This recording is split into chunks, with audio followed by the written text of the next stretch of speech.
we'll talk about that a little bit too. So these are some of the things that have been looked at and studied over the years. Oh, okay. And are there several different kinds of macular degeneration for those of us who don't know? Is there just one type? I know that, well, two types, because I know there's dry and wet, right? But is it more than just dry and wet macular degeneration? Um, yes, that's the common phrases that you'll hear. Years ago when I was diagnosed, they told me there was juvenile macular degeneration and senile macular degeneration. And that's Okay. actually what they called it. And so Wow. maybe the doctor got slapped after telling the patient she was senile. So now, of course, it's called age-related macular degeneration, AMD for short. And that's right. When persons, here's where I want to get into some of the description and what things you should know and what questions you should ask. So, persons who develop the very early onset of macular degeneration, in fact, maybe even before it affects the central vision, when the doctor looks in the eye, he can look at the entire retina, and sometimes you will see little accumulation of waste products that make look like little yellow dots, and they're called drusen, drusen. So drusen can start and be there for a long time before your vision, your macula starts to be impaired.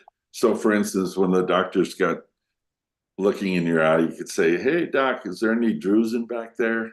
Or, last time I came here, you didn't tell me I had drusen, but I'd really like to know, are there more drusen now in my eye this time than there was last time? As the accumulation of these waste products um, uh, interfere with what the metabolism is in the retina. That's one sign that things are getting worse. Also, those drusen are small at first, and if they start to clump together and they become large drusen, you want to say, "Hey, doc, do I have any large drusen?" That's a sign that it's really getting worse. And sometimes at the beginning stages, as the light comes in your eye, comes through the pupil, through the lens, and it hits the surface of the retina. The surface looks like under a microscope, it looks like bristles of a hairbrush. Oh, And those are called photoreceptor cells, and they're like little antennas that catch the light. So sometimes the beginning of macular degeneration, and this is what I'm describing is the dry form, is when they look in your eye, think of the center like a bullseye, and mhm. you've got all the rings of the target, right? So the macula is just the bullseye area right in the center. It looks like a bald spot is developing. That is, those little bristles are starting to fall out of the brush. And one of the things I like to explain to people is think of it like a pie with 8 slices. Some people have the beginnings of the dry form. They may have one slice of the pie missing. So they might look at a word like baker. They see BAK, but they might not see the ER. Or some people see KER, but they don't see the BA, depending on where the slice of the pie is missing.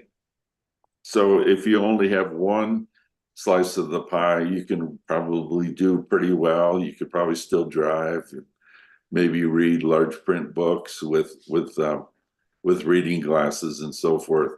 But Mhm. it's a slow progression where you begin to lose more slices of the pie, 2 or 3 or 4 slices of the pie. And then if you have a that's more moderate phase of the disease until you finally reach what we call the end stage. And that end stage is called geographic atrophy. And you might have heard GA for short.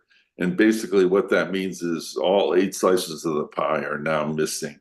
So your macula is at the end stage. It's not going to go into your peripheral vision, and you're not going to lose, you're not going to go blind, like they Okay, say like on TV. right. And so, yeah, so that dry form is, like I said, slow progressing, little by little. And so when you go to the doctor, you want to know what is what they call vision acuity measurement. That is on the eye chart. How did I do? What was the vision in my right eye? What was the vision? Let's say it was 20/50. What's the vision measurement in my left eye? And you want that in the report that you're going to ask for at the end of every session. Because what happens is the doctors might say, your vision is about the same as it was last year. Mhm. But when you pull out your own reports, you say, wow, my vision was 20/50 this year, and now it's 20/60. That means it's slightly worse. So there's a way for you to know by having your own reports. And on the report, it's going to say OD. OD means right eye, 20/50. OS means left eye, 20/60. And they call that BCVA, best corrected, meaning with your glasses or your contacts on, best corrected vision acuity measurement. And so you say, Doc, I want to know what my acuity measurement is. Please put that in my report.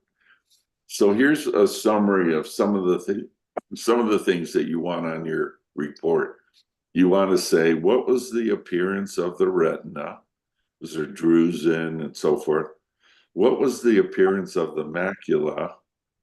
Okay, so what did it look like? Did it look, like it's starting to get worse? And then what was the vision acuity measurement? And then if you want to put them to the test, of course, if you're getting treatment, you want to know what treatment am I receiving?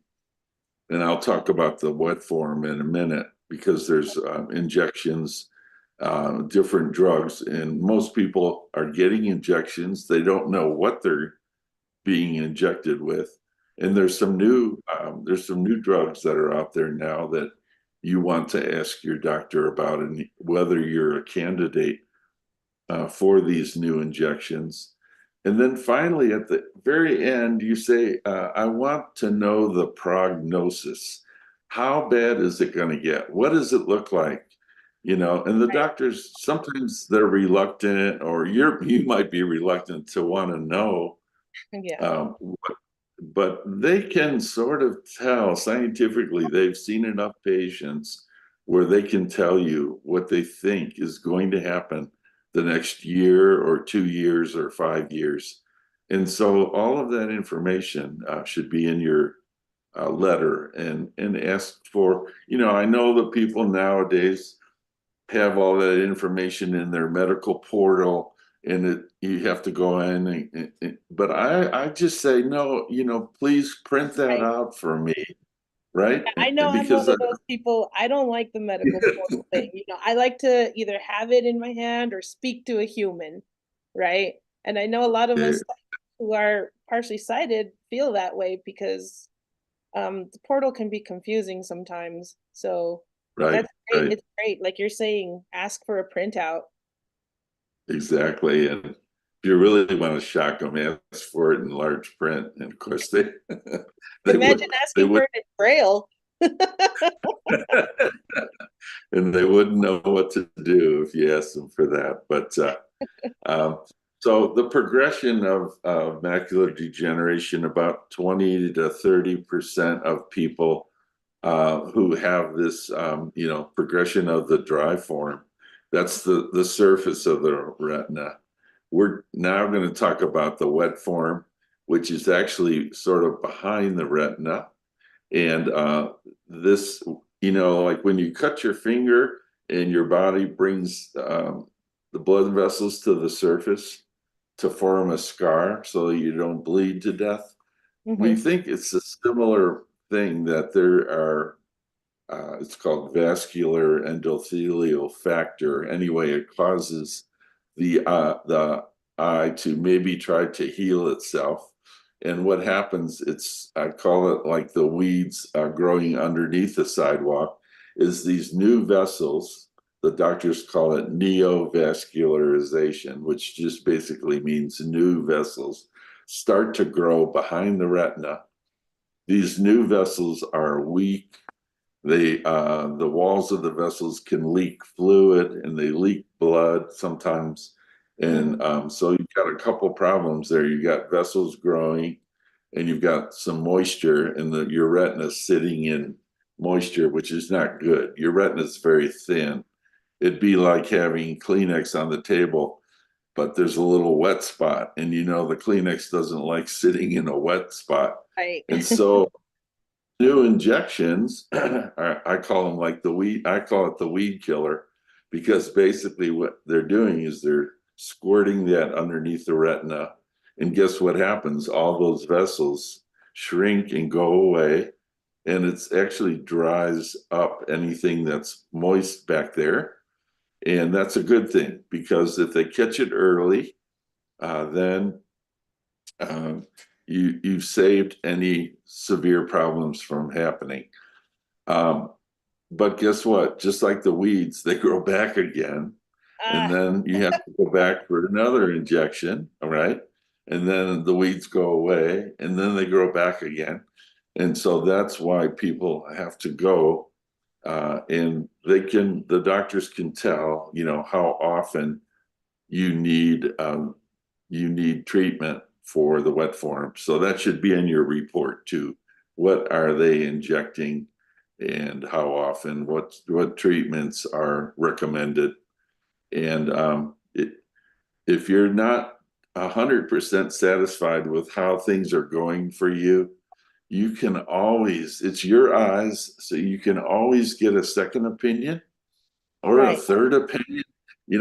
Be a bull. You sort of have to have a bulldog personality sometimes. It's the Yes. patient, and just say, I want to know. I want another opinion or whatever. And if you've got all your information in your file, you can sort of take that with you if you did that. Um, that information is really helpful too if you later decide to go to a low vision optometrist for low vision service, and they like to know the most up-to-date information about your medical treatment and so forth. So the doctors are supposed to give you a Amsler grid, right? This is the grid that has a lot of squares on it with the little button in the middle, but Okay. they don't have enough time to explain what you're really supposed to do with this grid. Right. So They're like, this is here a you very go. Take this home and read the instructions that you probably can't see. Right. right. So So luckily the we have grid, you to show us how to use that. yeah, the grid is very important to your monitoring your own vision, and what you do would hold that grid up, and you're going to be testing one eye at a time. Okay, so many of us with macular degeneration, they look at the grid, and I ask people point to where you see distortions already, and they say, "Oh, it's right here. I can show you. It's all messed up right in the middle. The rest of the squares look pretty good." And then we test the other eye, and they show me where it's distortions.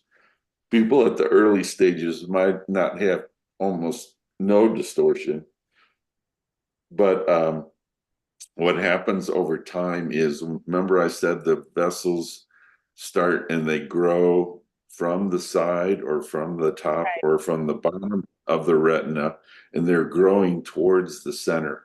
So what you're really trying to do with the Amsler grid is you're trying to monitor, is there any new squiggly lines that weren't there before? Right. And squiggly lines are a sign of neovascularization is starting, and they're usually coming in from the top or the bottom or the side going towards the macula. If that happens and you see a new squiggly line that wasn't there before, that actually could be an emergency. It could mean that the new vessels are growing. It's the wet form is activating itself, and you need to get in right away. And they say, well, we don't have any appointments for 2.5 months. You say, no, I'm going to drive over today because I saw new squiggly lines on my Amsler grid. So again, you have to be a little bit of a bulldog personality, to be able to make sure that you don't go a long period of time, especially maybe 2 days in a row. It looks like, wow, I really know that that's a new area. So don't throw the grid away, because after 6 months, it looks really boring. You're doing the same test, nothing changes, and people get tired of doing it. But I'm telling you, it could be a year from now or 2 years from now. You could wake up one day and look at that grid and say, wow, now yesterday it was fine. Today I can see there's changes. So you never know when those changes will occur. And so it's very important that you keep monitoring your vision.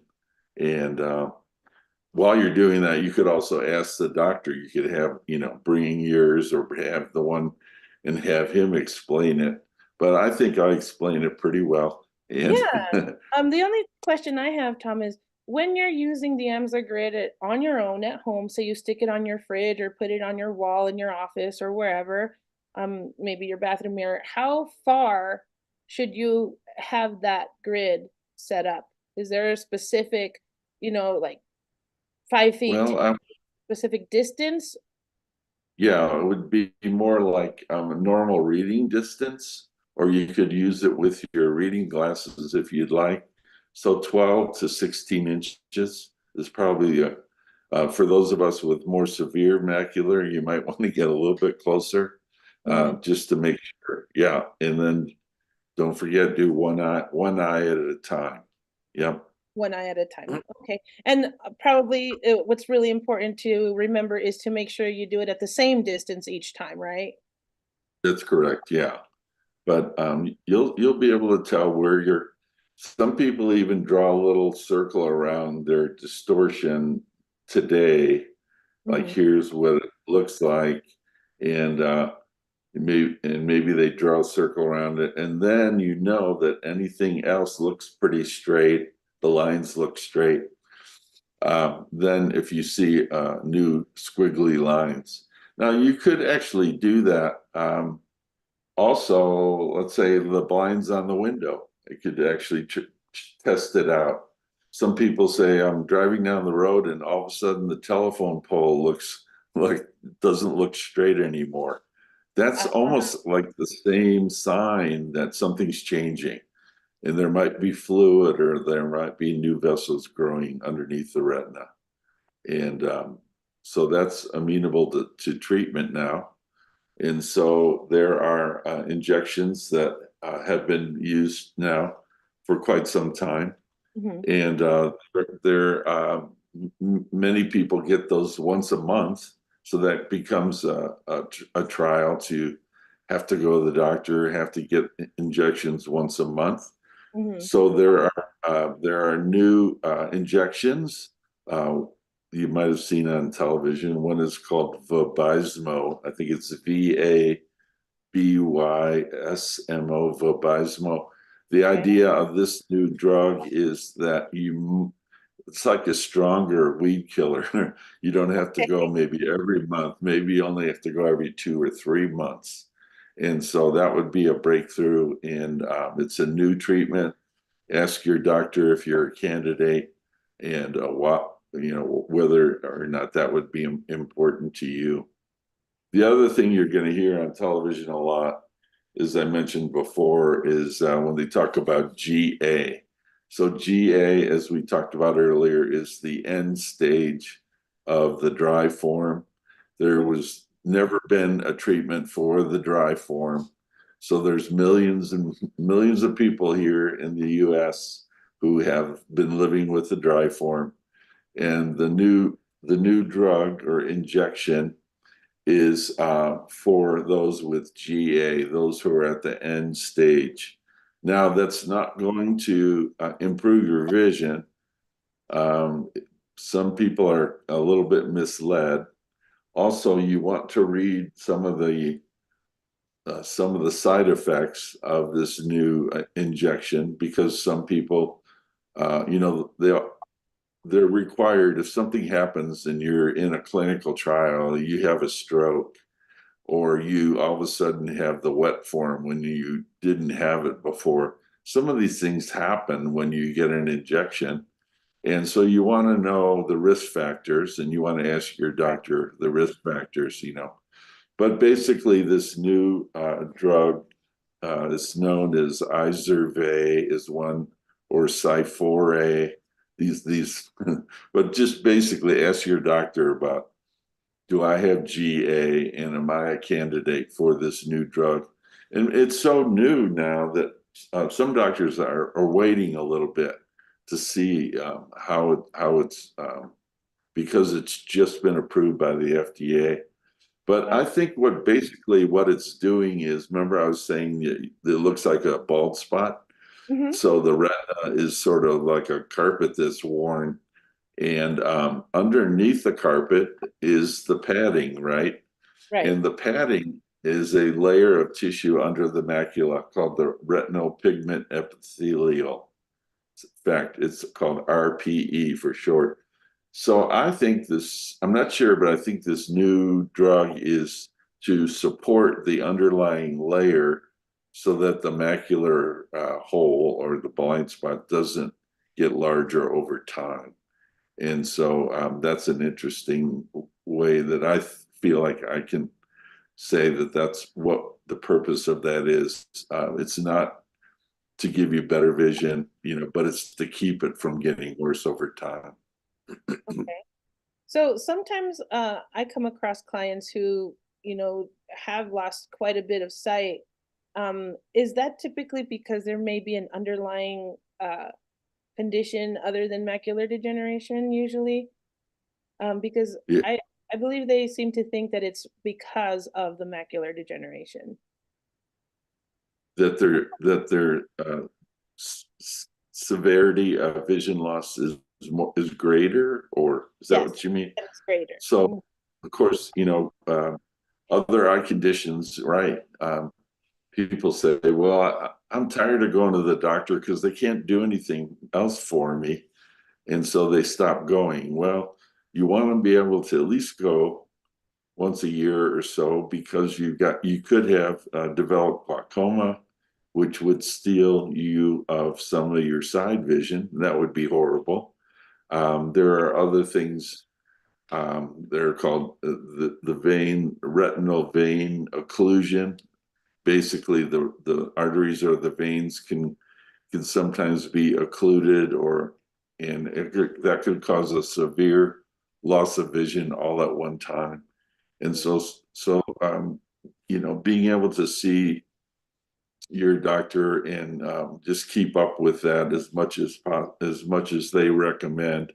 That's where the prognosis is important too, because he might say, in the past, I want to see you every 3 months or every 6 months.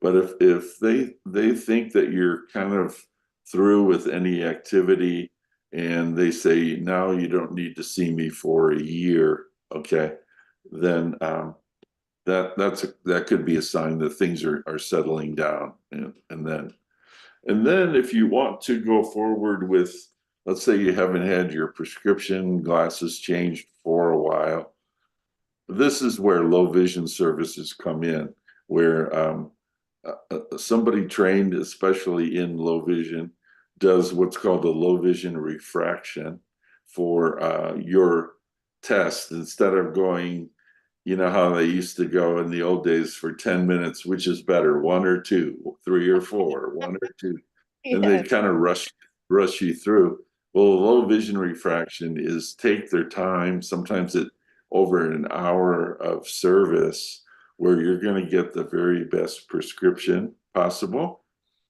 Now, that's also a little controversial when I talk about that, because when you're at the early stages, your glasses, you think your glasses are going to help, right? And Right. the glasses have a curve to the front and they bend the light rays so they touch the retina. But the retina has a hole in it now.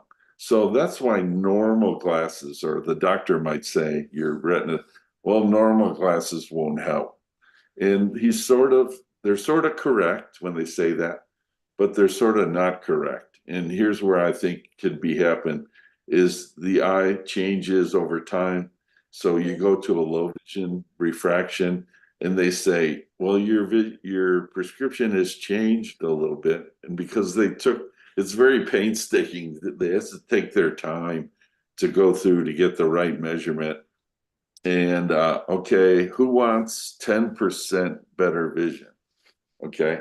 So the people at early stages of macular say, well, I know glasses are $400, or I know they're expensive and they're only 10% better. Maybe I'll just forget it. Where I raise my hand and say, if you give me 10% better vision, Yeah, I will take it, right? me And too. so it's all on how you live with and how long you live with and whether you. But I urge everybody, consider going to a low vision specialist, an optometrist who's had training in that, because that's only one portion of what they do. Now there's telescopes that can be mounted on your glasses for things as I think there's over 30 states now that allow telescope glasses for driving, actually. Right. And those are called bioptic telescopes. And so it's bio means two. Bioptic means you can look through the bottom to see your prescription regular. You're driving and you're staying in the lane. But let's say you can't see the road sign way far down the road. You drop your chin, you look through the top. So that's two places that you keep your eyes. And you can't look through the top for a long period of time because it's a very narrow field of view. So you learn to go up and down to be able to see farther down the road. That's just one type of lens. In low That's vision, pretty cool. Yeah, the we bioptic talk is about pretty cool. And yeah, just for bioptic. You yeah, can just look up bioptic driving. mhm. Do a Google bioptic driving, and you'll be able to find information. Every state has a different law of how much whether you're a candidate or not. Right, right. And just for those of you out there watching, I did do a Coach's Corner episode on bioptic driving specifically. So if you want to go to the YouTube channel, check out the Coach's Corner. You'll find the episode that I did specifically about bioptic driving. Right, right. Um, there are a myriad of reading glasses. People go to Walgreens and they're trying to get a +2, and then they're trying to get a +3, and that's about as far as you can go. And in low vision, we start with +4, +6, +8. These also have prism in them, so you do have to hold things much closer. But reading glasses don't stop at 3, and so you should know that. Um, I use a reading glass that's +24, Oh and wow. it's so close to my eye that I can't use both eyes at the same time. So my left eye is a little better than my right eye, and that's a whole nother subject we could talk about when you can't use two eyes together anymore, because your brain, when you have normal vision, your brain's trying to make one picture, right, out of two eyes that are similar. But when you have one eye that's worse than the other, your brain keeps trying to make one picture. And I was working with a lady the other day, and she was looking through her right eye with a magnifying glass. And she said, I can only read 3 lines down on this little reading card. And I said, okay, now let's hold this over here by the left eye. Oh my gosh, I could read all the way to the bottom. And Nice. that's how different her eyes were. We sat and talked for a while, and then I said about 10 minutes later, let's review what we did before. And guess what? She picked up the magnifying glass, and guess what she did, right? She put it over here by the right eye again. I said, remember what we just did? Oh, yes. Oh, that's right. So here's part of what we call vision rehabilitation is learning not just about magnifying lenses, but where to hold it, which eye to use. There's a lot of training involved in helping people. And that's what you're going to get if you go to a good low vision center. That's awesome. And So then that's very important. there's Then, also, then I was going to mention, IrisVision has been a big help to me since it came out over what 5-6 years ago now, and the new 2.0 version. I have it right here with me. It is a pair of you say goggles like or goggle like that is using a smartphone and a camera. So technology in a camera can do a lot more in some ways than a lens can do. For instance, a camera can be automatic focus. So you could read up close and then you could turn and see across the room. You could go to a concert or a play because the camera makes things brighter. When I went to Europe last summer, we're in these churches, that are 800 years old and as dark as could be. You put on the IrisVision, boom, everything's super bright. nice. And it turned like somebody turned the lights on. And then That's we were cool. on a river boat, and I'm standing on the top of the river boat. And normally I couldn't see anything on the side of the river, but with the IrisVision, I was able to see like the little villages as we went by. I could see people walking or riding their bicycles, and people were looking at me like, "What is that guy doing?" And Maybe you have they to think you're stop playing a and game, right? you have to stop and explain. Oh, these are magnifying glasses. I said, you know how people have used magnifying glasses over the years, and they say, yeah. I said, well, this is, my $3,000 magnifying glass that helps me in every situation. And they're, oh, okay, and then they sort of kind of go on. And but there are in the low vision, there are also apps that work well with a smartphone. I'm a big proponent of using Apple products because Apple has both now. The Seeing AI is the app that everybody loves. It's now on Android also. Seeing AI is the little camera that will actually take the characters that it's looking at and read it out loud to you. I mean, what could be better than that, right? Yeah, I, pretty re- cool. I remember meeting Ray Kurzweil, who was the developer of what's called optical character recognition back in our low vision conference in 1993. And he brought this machine out on the stage that looked like a small washing machine. And he lifted the lid and put a book in and pushed the button. And we had to wait about a minute or two.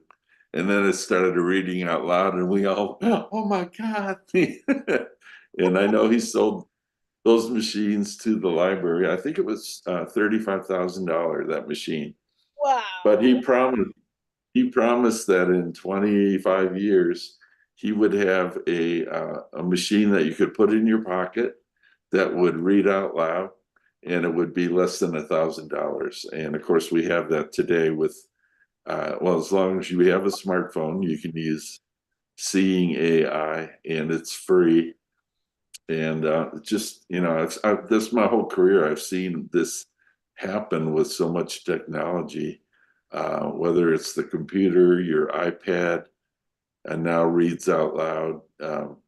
You can dictate with Siri. You can ask Siri, what's the temperature? What's the forecast? If you're in a restaurant, you ask Siri, what's 15% of $84.32? And all those good things. And that's just made life so much easier in so many ways. And those who are a little bit afraid of the smartphone, find somebody that can help you with learning to do everything. You learning to text or learning to make phone calls with just with your voice, and Right. that's pretty cool. Yeah. It is. It's very cool. And there's so much out there.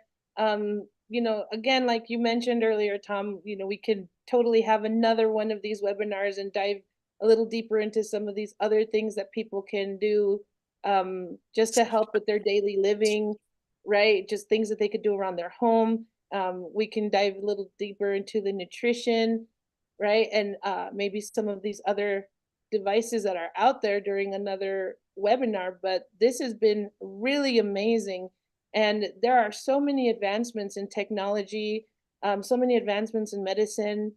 Um, as we learned yesterday, or at least I learned yesterday, you can go to a website called clinicaltrial.gov, and that's for here in the United States, clinicaltrial.gov, and you can look up all of the different trials that have been completed or are currently in process, active, or that physicians are actually recruiting for from that website if you're interested, clinicaltrials.gov.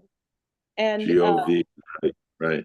yes, And sir. I just want to warn people that if you ever have to, they say, pay for a clinical trial, stay away from those because Yes, there's funding, lots of funding from our government and private sources that are doing really good research, and there's no need to be being sucked into something where you have to pay for it. absolutely. Absolutely. Yep.